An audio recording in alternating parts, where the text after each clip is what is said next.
Hello friends, आज की इस वीडियो में हम बात करेंगे एलजी की सिंगल डोर इन्वर्टर फ्रिज की पीसीबी के बारे में, जो कि काफ़ी टेक्नीशियन और काफ़ी बंदे कंफ्यूज होते हैं कि इसको कैसे चेक करते हैं और इसमें क्या क्या दिक्कत आती है, कहाँ पे कितनी वोल्ट्स बननी है और कौन से जैक में क्या चीज़ लगती है। तो आज हम इस वीडियो में इस पीसीबी के बारे में आपको कम्प्लीटली प्रोसेस बताएंगे कैसे इसको चेक करना है और इसमें क्या दिक्कतें आती हैं, और हम आपको कंप्रेसर भी चला के दिखाएंगे। जो हमारे पास कंप्रेसर रखा है आपको दिख गया होगा।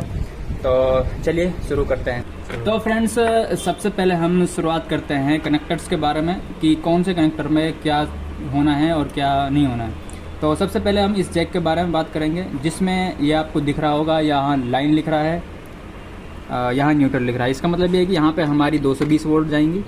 और इसके बारे में बात करेंगे। फिर इसमें क्या है, आपको दिख रहा होगा UVW, ये है कंप्रेसर का जैक, जो कि UVW जो कंप्रेसर के लिए जो कनेक्टर है, जो कंप्रेसर के लिए तार जाती है, वो यहाँ से लगेंगी। और देन उसके बाद अगर हम इस कनेक्टर की बात करते हैं तो इसके सामने जस्ट आपको दिख रहा होगा लिखा है OLP एंड अर्थ। ये इसमें क्या लगता है, अर्थ का वायर लगता है, इसमें लगता है OLP, जो कि एक शॉर्ट होता है। एक ऐसा समझो कि एक ओवरलोड होता है, या OLP ओवरलोड बोल दो या चाहे OLP बोल दीजिए, कुछ भी बोल सकते हो। तो इसको जब टेस्ट करना है तो आपको ये इस पे जंपर मारना पड़ेगा, या फिर आप इसमें OLP लगा के चेक कर सकते हैं। देन फिर इसके बात करते हैं, इसके बाद इस जैक के बारे में बात करते हैं। इस जैक में हमको क्या करना है, जो सप्लाई यहाँ पे आएगी 220 वोल्ट, वैसे ये थर्मोस्टेट का जैक है, बट होना क्या है कि जो सप्लाई यहाँ पे 220 वोल्ट जाएगी, वैसे ही सेम यहाँ पे भी वही सप्लाई 220 वोल्ट यहाँ पर जानी है। और इसके बाद बचा ये जैक। इस जैक में ये हमारा जैक रहेगा खाली, इसमें कोई जैक नहीं लगेगा, ना ही कोई सप्लाई इससे किसी और चीज़ को जाएगी। तो फ्रेंड्स, एक बार हम दोबारा इसमें 220 वोल्ट देते हैं और तो आपको दिखेगा कि यहाँ पे ग्रीन LED होती है, वो वन टाइम ब्लिंक करके ऑफ हो जाती है। एक बार इसमें हम कंप्रेसर का जैक लगा लेते हैं। ये हमारा कंप्रेसर है, आपको दिख रहा होगा, आपको चलाकर भी दिखाएंगे हम। ये हमने कंप्रेसर का जैक लगा दिया है, और हमारा ये जो है, ये जो 220 वोल्ट जो हमें यहाँ देनी है न्यूट्रल लाइन, वही सेम हमने 220 वोल्ट इस जैक को दे रखी है। तो इस तरीके से हमें ये सप्लाई देनी है, इसको हमें डायरेक्ट करना है जिस तरीके से हमने डायरेक्ट कर रखा है OLP को। एंड इसमें कुछ लगना नहीं है, इसमें कंप्रेसर का जैक लगेगा, जो कि ये हमारा कंप्रेसर है, ये आपको दिख रहा होगा, ठीक है। देन हम इसमें 220 वोल्ट देते हैं, आपको सेम उसी तरीके से वन टाइम ग्रीन LED जलेगी, उसके बाद ऑफ हो जाएगी, आपको दिखाई दी होगी शायद।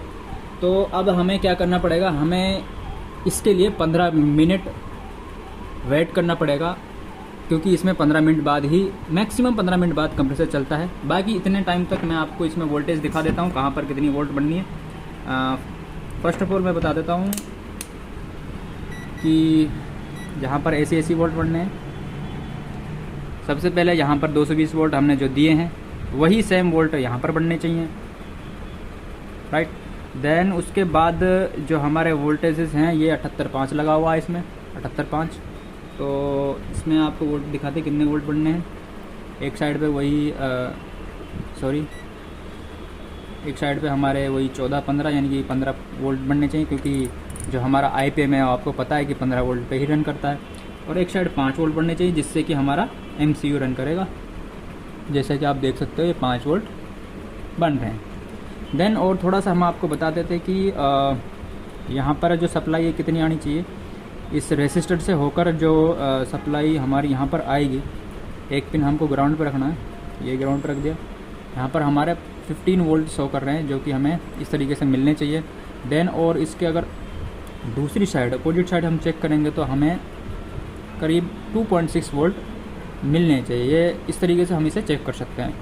बाकी हमें और प्रॉपरली चेक करने के लिए इसका वेट करना पड़ेगा कि कंप्रेसर इसमें चलता है नहीं चलता है। अगर नहीं चलता है तो ये जो ग्रीन LED है इसमें ब्लिंक करती है, वो चीज़ हम आपको नेक्स्ट वीडियो में बताएंगे कि ये कितने टाइम में, या फिर हम आपको डिस्क्रिप्शन में लिख देंगे कि ये कितनी बार ब्लिंक पे क्या दिक्कत होती है। वैसे इसमें नॉर्मली एक कंप्रेसर ही होता है, उसके अलावा और किसी चीज़ का एरर आएगा नहीं। तो कॉमन सी बात है कि इसमें फिर और कुछ बचा नहीं है। तो चलिए वेट करते हैं कंप्रेसर का चलने का। 10-15 मिनट का वेट करना पड़ेगा। तो वेट करके वीडियो हम पॉज कर देते हैं, उसके बाद अब आपको दिखा देंगे। तो फ्रेंड्स हमने 15 मिनट वेट किया है इसका, और ये देख सकते हो आप हमारा जो कंप्रेसर है चल रहा है, और ये हमारा कार्ड है, इसमें कोई ब्लिंकिंग आ नहीं रही है। और ये आपको बात ध्यान भी रखनी है कि जब हमारा वो ग्रीन एलईडी ब्लिंक नहीं कर रहा है, यानी कोई एरर नहीं दे रहा, तो कॉमन सी बात है, कोई एरर है ही नहीं, कार्ड में कोई खराबी है ही नहीं, तो हमारा कंप्रेसर चल जाएगा 15 मिनट के बाद। ये आपको जरूर याद रखना है कि कंप्रेसर हमारा 15 मिनट ही बाद चलेगा, उससे पहले नहीं चलेगा। 10-12 मिनट या 15 मिनट 14 मिनट जो भी है। तो हम आपको थोड़ा सा एक और चीज़ें बता देते हैं इसके बारे में।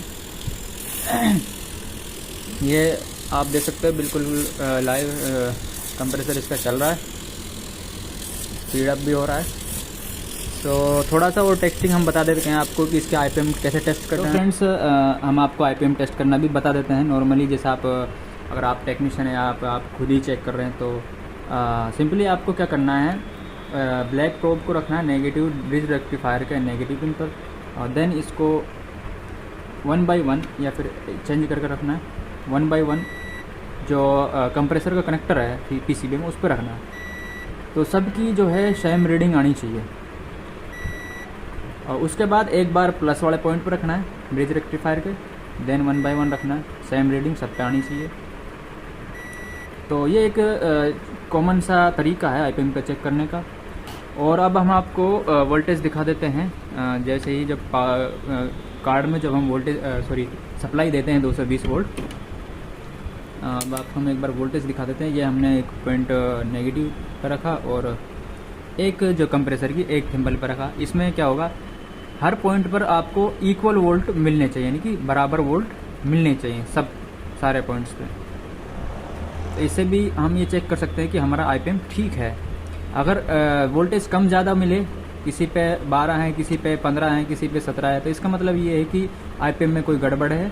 और अगर ये जो इसके आईपीएम के सामने अगर कैपेसिटर है, अगर इन पर भी चेक करेंगे तो इस पर भी सेम वोल्ट्स आपको मिलेंगे तीनों पे। जैसा कि आप देख सकते हैं इसमें 1.9, इस पे भी 1.9 और इस पे भी 1.9। तो एक छोटा सा तरीका था जो कि आईपीएम चेक करने का। या आप वोल्टेज चेक कर लीजिए इस तरीके से, या फिर आप सप्लाई बंद करके वैसे चेक कर लीजिए, एक पिन यहाँ रख के डायोड मोड पर करके। उम्मीद है आपको हमारा वीडियो पसंद आया होगा। आपसे एक छोटी सी रिक्वेस्ट है कि आप हमारे चैनल से जुड़िए, आप हमारे चैनल को सब्सक्राइब कीजिए, क्योंकि हम ऐसे ही वीडियोस अपलोड करते रहेंगे। ये हमने शुरुआत की है, तो इस टाइम हमें आपके सहारे की ज़रूरत है। तो नेक्स्ट वीडियोस में हम हर तरह की like washing machine, fridge, AC, हर तरह की पीसीबी की वीडियोस डाला करेंगे। जैसे कि inverter AC, non inverter AC, inverter fridge, non inverter fridge और इन्वर्टर वॉशिंग मशीन, हर तरह की वीडियोस आपको मिल